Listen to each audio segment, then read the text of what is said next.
Suicide is a permanent solution to temporary problems. This clip was taken from the movie World's Greatest Dad. In this scene, Williams' character, Lance Clayton, is interviewed on national television because of his son's accidental suicide.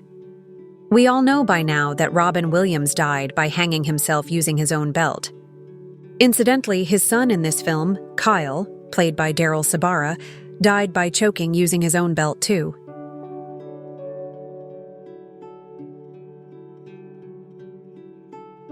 Welcome to Headline to Heartline.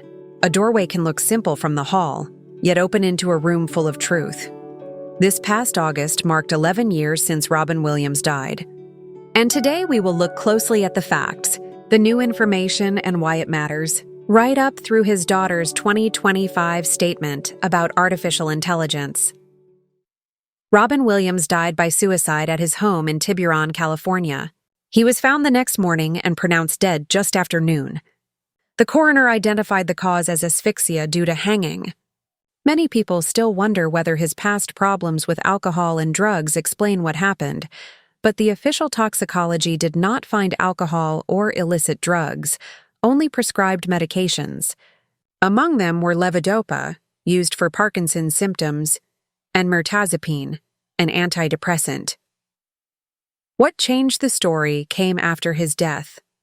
The autopsy revealed a severe, diffuse form of Lewy body disease, a degenerative brain disorder that can drive intense anxiety, insomnia, cognitive changes, and in many people, visual hallucinations. In life, he and his doctors did not know that Lewy body disease was the underlying illness. He had been told only months earlier that he likely had early Parkinson's. As for hallucinations, his widow has said he never told her he was seeing things, while a neurologist who later reviewed his records believes he probably experienced them privately. Both the disease itself and dopaminergic drugs like levodopa can trigger hallucinations in some patients, but there is no single note from him confirming that symptom. Can we say he died because of the disease? Suicide is always complex, and no single cause can be proven in an individual case. The best reading of the evidence is that the severe unrecognized Lewy body disease, and the storm of symptoms it created, played a central role in his final months. That view has gradually replaced older explanations that focused only on depression or past substance use. If this kind of careful, compassionate storytelling is useful to you, please like this video and subscribe to the channel so more people can find it. Over the years, his family and clinicians have worked to set the record straight. In 2016, his widow published a plain-spoken medical essay describing his symptoms and the confusion of living without a clear diagnosis. In 2020, the documentary Robin's Wish helped a wider audience understand what Lewy body disease looks like from the inside. Medicine has moved too. In 2022, regulators expanded the use of a brain scan called DAT scan, a type of SPECT imaging that can help doctors distinguish suspected dementia with Lewy bodies from other conditions.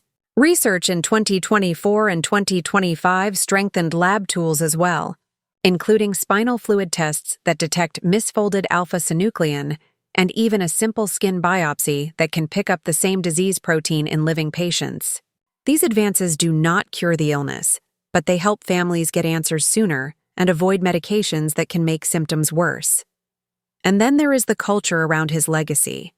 In 2025, his daughter Zelda asked people to stop making and sending her AI-generated videos that imitate her father's voice and face, saying it is not what he would have wanted.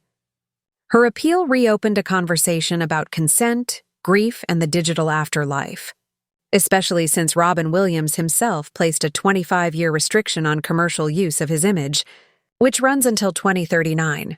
The point is simple and human. Behind every famous face is a family still living with love and loss. And behind every headline is a medical story that many other families are living through in quieter rooms. Speaking personally, I support her request. Grieving families deserve privacy and control, and that includes how a loved one's image and voice are used. AI can be useful in many parts of life, but recreating someone who has died without clear permission is a misuse. It blurs what is real, reopens wounds for those closest to the person, and turns a human life into a clip to be passed around. The respectful choice is simple. Do not share those imitations. Ask platforms to label and limit them, and honor the boundaries families set. Thank you for spending this time with me. If this episode helped you, please subscribe to the channel and like the video so others can find it. Until next time, may we keep opening doors carefully and step into each new room with more light than before.